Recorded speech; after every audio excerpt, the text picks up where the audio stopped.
me with okey doke. Oh no. Mute the share, cancel. Oh, you suck, YouTube. Nope.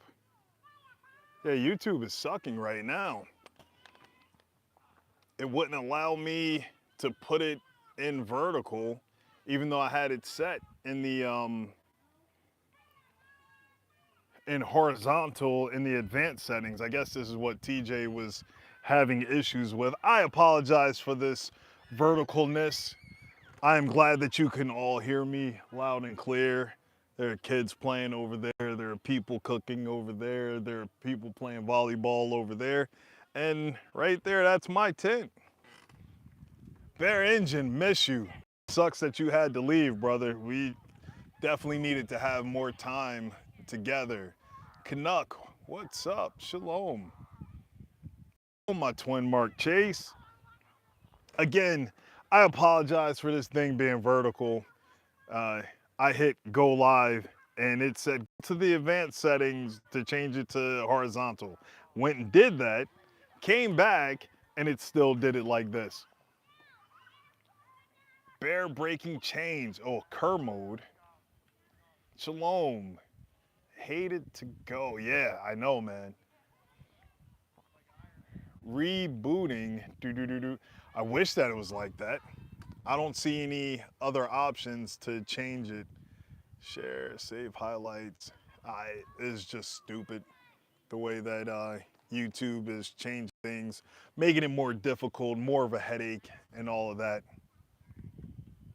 Bear Nation and Captain Dudley. I guess that's going to be my new job and position with things. Awesome. Well, we are having Sukkot here. Matter of fact, let's loosen that up and rotate things around so you all can see.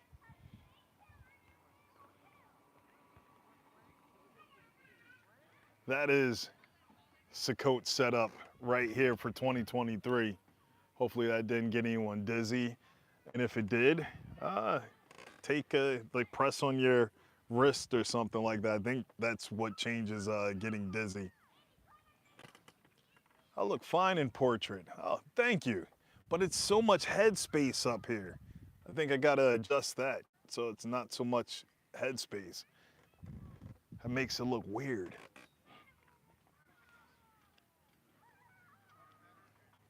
There it is. Vic Cast, shalom. It has been a beautiful time. Definite beautiful time. Was out on the lake that was over there on a kayak, spinning around again. So you can see the kayak. There's the kayak right there. That I was out on the water. See, there's the water right there. And there's an electric pole. But nobody cares about that. We're out here camping. Just polish it. Don't know what that means. Been trying to find people to celebrate with me this year, but no luck other than the household. But that will do for now, of course. You just keep doing it. Keep at it. Eventually, you'll find people to do fellowship with, to do Sukkot with, to live life and learn more, because Sukkot is a fun time, but it's for preparedness. That's definitely the truth. Big guy in a little boat. Yeah, that's what it felt like. But that one, I think, is a 3-person kayak. At least it has these 3 different seat humps and 3 different cup holders for it. And eventually, I'm going to try it with myself, my wife, and the chunk on there. Well, at least me and the chunk on there, and see how that goes. The top of my head. What? I don't know. Is it? I tried to shave it all off a couple of days ago. Unless it's just shiny. Hopefully it's not blinding anyone. And 3 people, 1 JA, yeah. If it was flat, I would have just laid out there and just floated around, woke up way on the other side of the lake. Dustin Orbick. It's a walk that all of us go through. There is so much learning that we all have to do, and so much doing that we all have to do. We'll never get it right, but we at least have to try. Yeah, the shine. Yeah. Yep. Some lake water got a nice little shine, and then the overcast is making me glow. Like, look, look at my skin. It's beautiful. It's relaxed. Oh, what time is it? We're 5 minutes in, and we already started talking about the Feast of Tabernacles, Sukkot, and I took a little bit of notes to go into some detail about things. Not gonna dive in way too deep, and we are gonna go over some of the scripture and why we do this, especially how all of you are learning. I am learning as well, so I can get better at this and pass this on to my children. But first, let's talk to the Father. Yeah, thank you for this appointed time so we can get clear to understanding what you want, what you have written for us to do, and why we are to do it, because it's not only for us to gather together and have fun and uh, go from each corner of the earth that we are on, so that we could join together in this joyous time to say thank you to you, but to prepare us in case things get tough, and that we'll be able to do this together. Yeah, thank you for this blessing and opportunity of peace. Amen.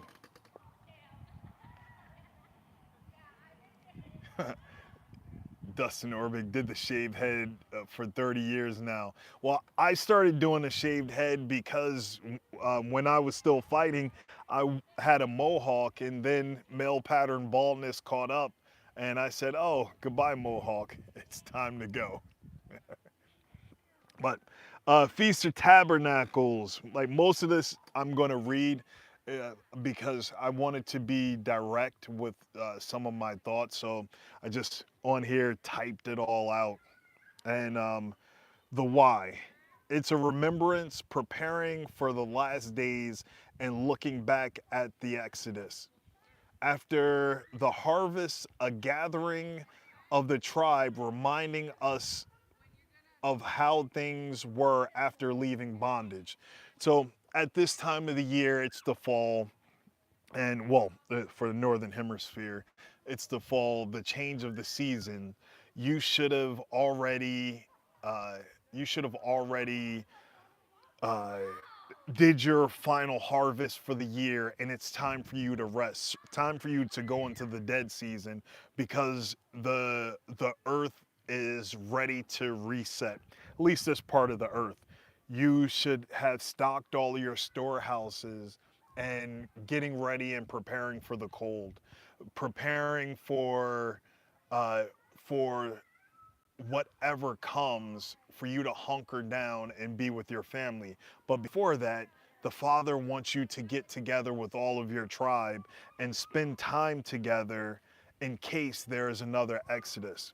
So, right now, I'm going to be reading from Debarim, Deuteronomy 16:16 through 20. 3 times a year, all of your males appear before Yahweh, your Elohim, in the place which he chooses at the festival of uh, uh, Mazot, and the festival of Sukkot, and the festival, Shavuot, and the festival of Sukkot. And none should appear before Yahweh empty-handed, but each one with a gift of his hand, according to the blessings of Yahweh your Elohim, which he has given you. Appoint judges and officers within your gates, with Yahweh your Elohim is giving you, according to your tribes, and they shall judge the people with righteous right ruling. Do not distort right ruling. Do not show partiality, nor take a bribe. For a bribe blinds the eyes of the wise and twists the words of the righteous. Fellow righteousness, righteous alone, so that you live and inherit the land which Yahweh your Elohim is giving to you. Again, that was Deuteronomy 16:16 through 20. Let's see if anything came through. Nothing much. So, our guidebook in Torah gives us a lot of landmark things. It's not that things just happened way back when in the past. It is showing you that no matter what changes here on the earth, the Father's words will still be true, because there will still be appointed times to the last days, and when the last days do come, you will need all of this. This is a training mission.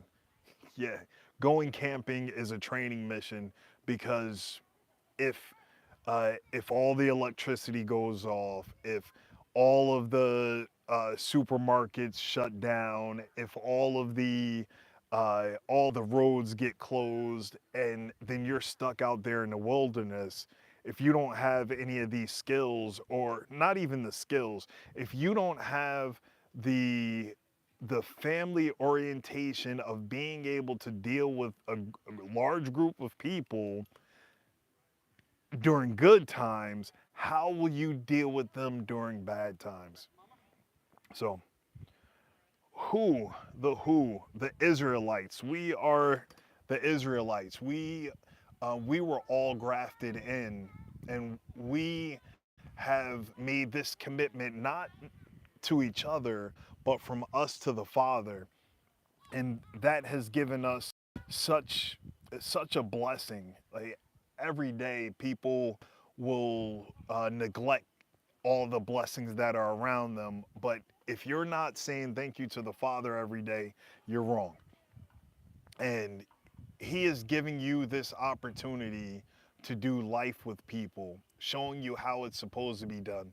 I was having conversations with some brothers about land. They want to do life together, and they're trying to figure it out. It's not going to be comfortable in the beginning, so there are little bumps and hurdles. They've all tried to do it on their own, and things weren't necessarily working out. So now they're trying to figure out how to come together, so things could, all the shared duties can be done together. So it's not a stress or struggle on their household individually, it's a community. That is what we're trying to build. We're trying to build communities under the guidance of the Torah that the Father is blessing us with. Because if you try and do it all on your own, you will fail. The Father brings you people to do this life. So uh, now I'm going to be reading from Leviticus 23, 39 through 44. Sup, Oak? Hey, Shalom. oh, Over here doing a live I stream with couldn't the get men's on. group. Oh, no? Nah, Oh, okay. AT&T sucks today. Ah, well, I that's what I'm actually streaming on now. That's probably why mine Let you sucks say, then. yeah. Let you say hi to everybody. Hey, shalom, everybody. There's Okie Storm Chaser. He came over to be a part of the live stream. So, uh, like I said, I'm going to be reading from Leviticus 23, 39 through 44. And on the 15th day of the seventh new moon, when you gather in the fruit of the land, celebrate the festival of Yahweh for 7 days.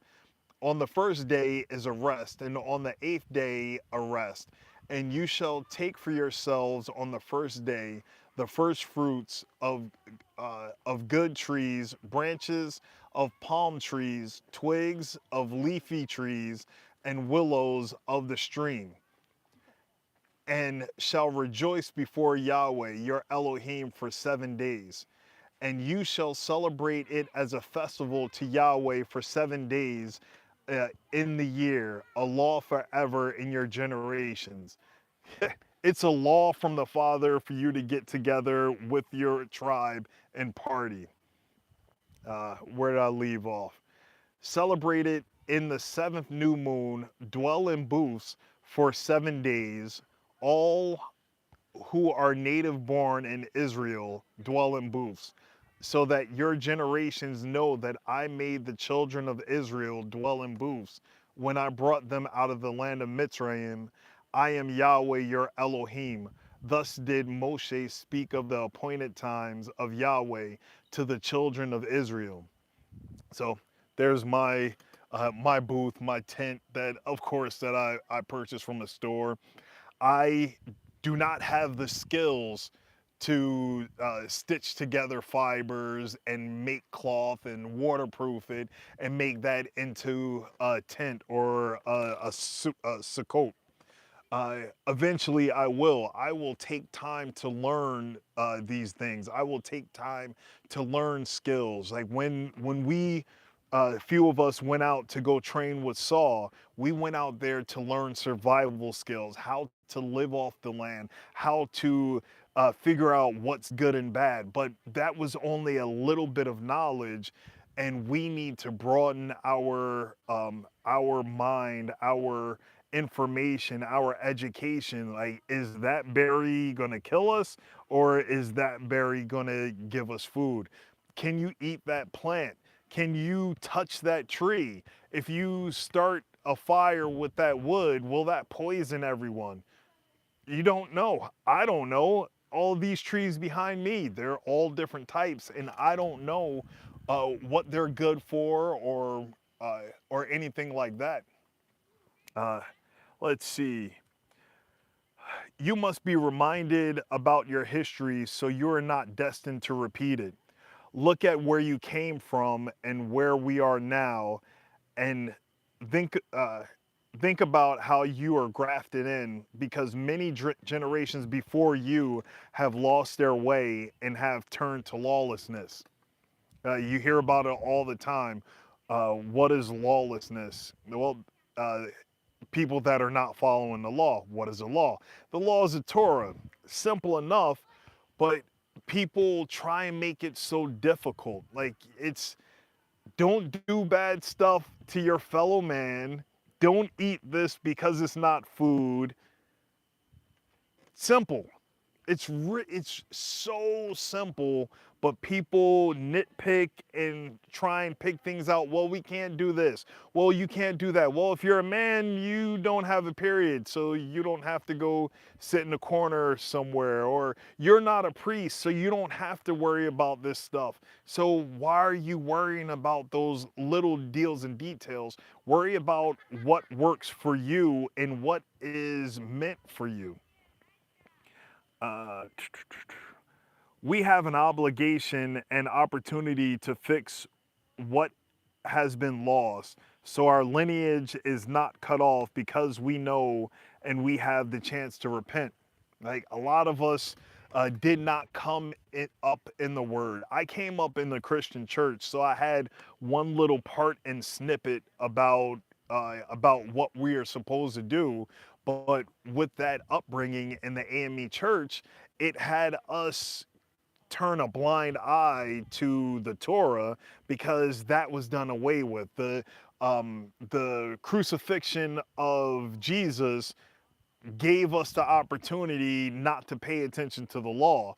But we say that we're followers of Christ. People wear those wristbands all the time. What would Jesus do? Well, Jesus would follow the Torah. That's what he said all the time. He went to these temples wrecking havoc because they were doing what they wanted to do as men, not doing what the Father wants them to do. And they called him a heretic because he was about his Father's business. The where. In booths, we already talked about your tent, and it's only a tent or a sukkah, or however you pronounce that, because it's trying to get you back to primitive living. Because a lot of you on here are into preparedness. All right, you're everything has messed up over there and you got a bug out over here. What are you going to do? What are you going to live in? How are you going to survive? What can you carry? How are you going to provide shelter? Like, I don't think I would even carry this because this is heavy. I'm going to need food and water or a way to filter out water. That's going to be more important than this. I'm just going to bring a tarp. It's going to be more uncomfortable for my family, but I'm not going to carry this. Like, eventually my van is going to run out of gas, and then we're going to have to nitpick and figure out what we can take on foot. It's not going to be this heavy tent, not at all. Like, what are you going to carry? What can you carry? What's important to you? So this is giving you the opportunity to test your stuff, test your equipment, test what you're able to live with in the slightest, in the toughest environment, living outdoors. This is your training ground. That's what Sakota is, and fellowship, and all that stuff. Because when when shit hits the fan, you're gonna really count on everyone around you to be able to help you sustain. So, uh, in booths, the where in booths, a temporary dwelling, just as if you were on the move. If you've had to bug out, which I've already said, giving you the opportunity to see tribe members and live together outdoors in the elements after you have been spread out so far, living on your own land, reminding you that if it comes to it, you all need to know how to sustain. You need to learn how in peace times to live in rugged conditions, because learning how to live together in traumatic situations will put a test on your soul and everyone around you. So learn how to do difficult things while it's easy. Break away from the world. Break away from Babylon. Get to your roots. Go out. Go and oh, I messed that up. Go to your roots and go native. That's pretty much it. That's all that you can really do. You you have to learn the basics. Everyone wants to just run and gun, but no one wants to learn how to use a ruler. No one wants to know how to read a map. Everyone thinks that, oh, in the when shit hits the fan, I'm just gonna be able to pick up my radio and go and be able to do this or be able to do that. But no, this is your time and opportunity now. If you drive with a whole bunch of people, what are your standard operating procedure for convoying? How do you communicate? How do you how do you rebuke a brother in good times, not when it's stressful and you're under fire or something like that? How do you tell them that they are wrong? Are they willing to understand that? Are they willing to understand that when it's good times? So when it gets really stressful, will they freak out? Have you tested that? What are your kids going to do? Right now, there are kids over there playing volleyball, some riding around on bikes, others preparing to go to sleep. It's a peacetime right now. We're enjoying it. But what happens when bombs are dropping? Do your kids know how to be quiet in stressful situations? Like, learn, read the word so you can understand it. Like, there's a ranger handbook, yes, but there's also the Bible. The Bible was the first ranger handbook. It talked about war. It talked about preparedness. It talks about how to treat a brother. It talks about headship, of how to be a husband. It tells you all the things that you need to do. It tells you about cleanliness.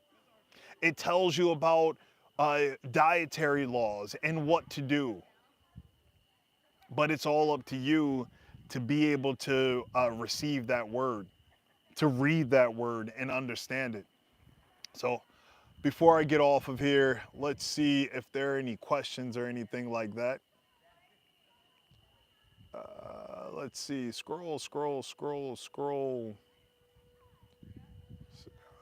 What it says, come before Yahweh empty-handed. You, when it says not to come before Yahweh empty-handed, could you explain that? Well, uh, there's always a gift to Yahweh, whether it is a like a burnt offering, a sweet smelling fragrance to the Father. And it's mostly not a gift for the Father, but it's more so for you to give to the Father your best. I was talking about it before when we did the Torah portion. Um, Let me see if I could find that fairly quickly.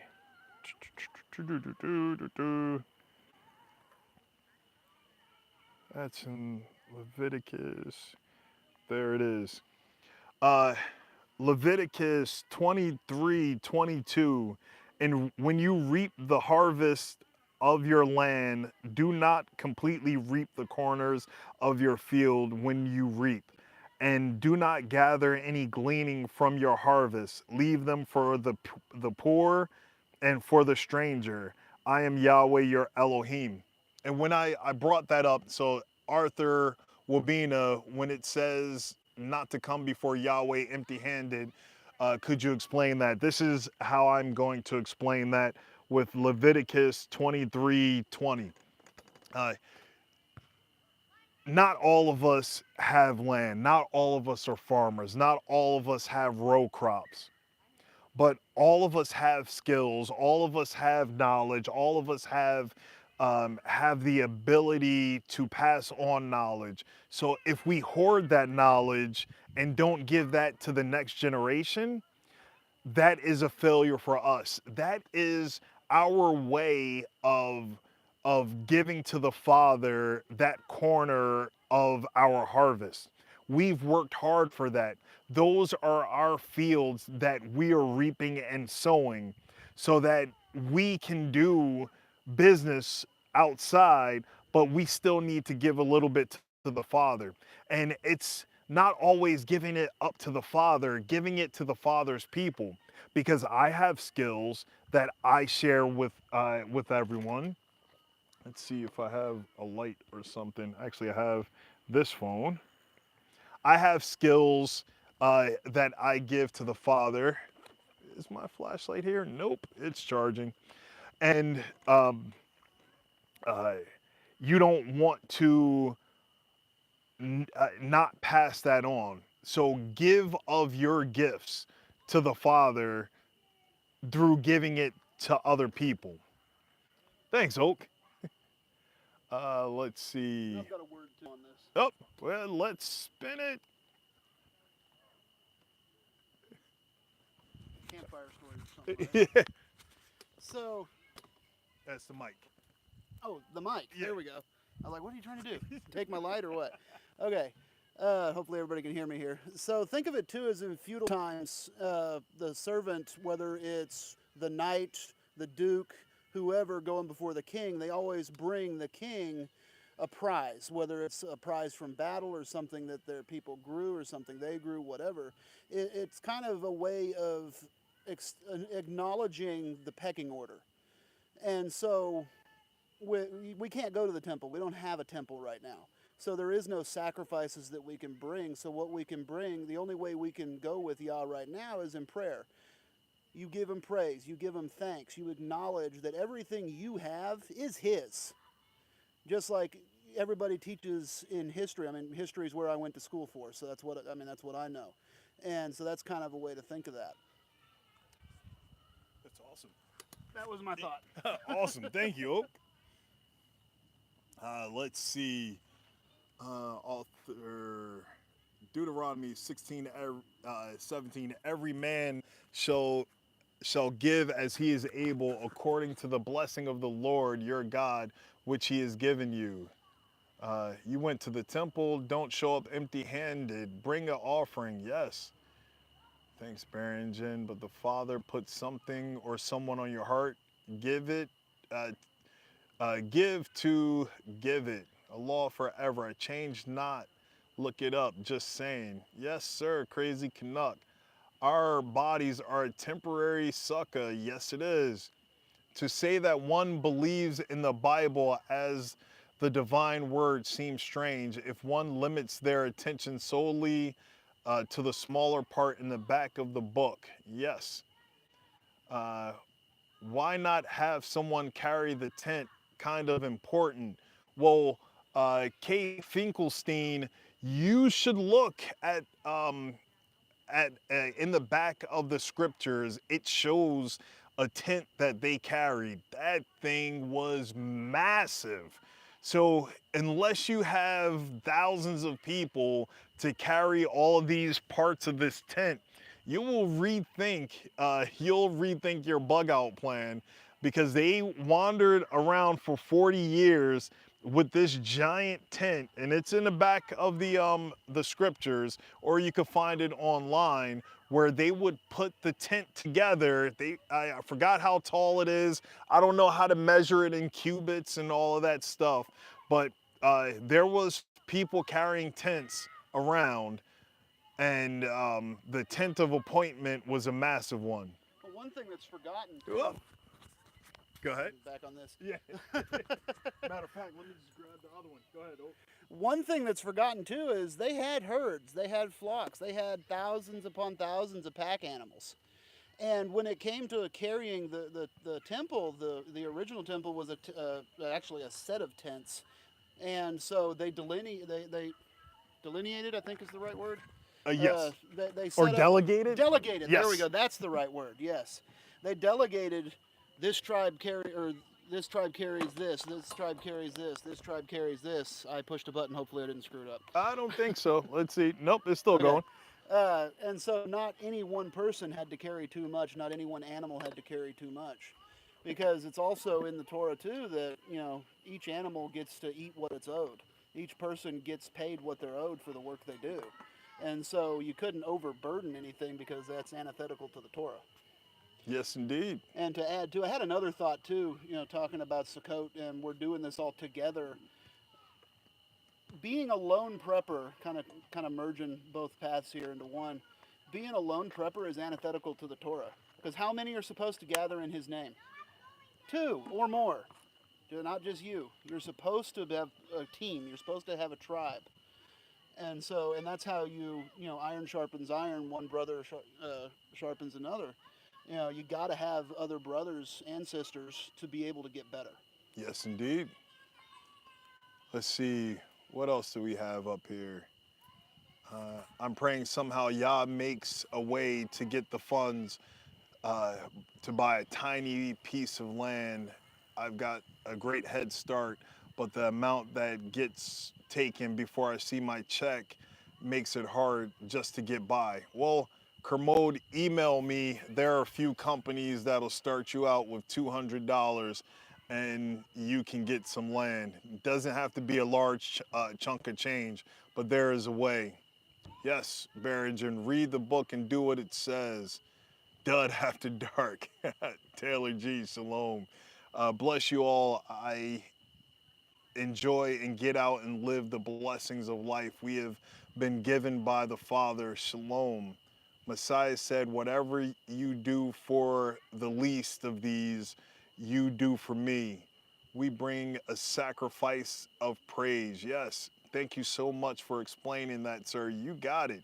I, we all have different definitions for our interpretation of the word, but it is all up to you to read it for yourself and get a understanding for yourself. Don't take it from me. Don't take it from Okie. Don't take it from Bear. Don't take it from Bob or any of us. You have to get that understanding for yourself so it makes sense in your head. Let's see, community versus singularity. Community wins all the time, especially when you have suppressive fire. Let's see, well, I think that's about it. I don't see any more questions popping up. That was the main one. It is dark out here. My I, light's about to die. yeah, your light's about to die. I wasn't even thinking like, oh, I should have my flashlight set up. It's, oh, I have the old bulb right there, my little lantern. Let's not trip over any wires. There we There we go. go. Yeah, see, my little O lantern. Let's see, is there, Zub Zub, have a great rest of your Sukkot, brothers. Yes, indeed. That is the plan. I hope that, and I bet you this is going to call all the nets. Oh, probably. Yeah. So I guess that's it. I don't see any more questions. I pray that this message meant something to y'all. I apologize about the vertical video. YouTube did something stupid. Um, and that's it.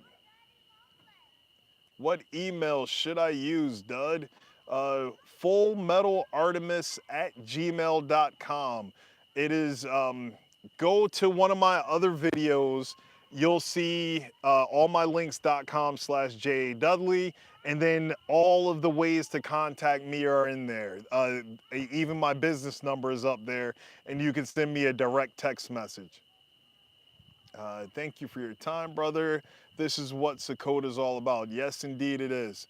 So I guess that's it. And that's it from Oki. Shalom. Shalom, y'all.